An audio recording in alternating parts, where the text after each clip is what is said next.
Между тем, на телеканале «Юрган» продолжается викторина «Достояние республики». Вчера передача прошла с огоньком. Играла, напомним, команда нашего приполярного города Инты. Участники серьезно подошли к подготовке. Себя представили с шутками, и все были в фирменных футболках, посвященных интинскому празднику оленеводов Тереп-Кер.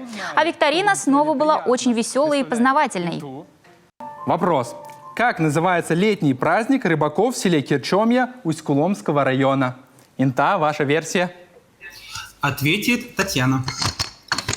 В старинном селе Кирчомья проводят пыжагаж. Так, это есть праздник рыбаков, да, по вашей версии? Так, это ваш окончательный ответ? Да. Да. Так, не смутились, посмотри, не смутились они, и совершенно правильно. Мы засчитываем это. Это еще 6 баллов за раунд «Народные праздники».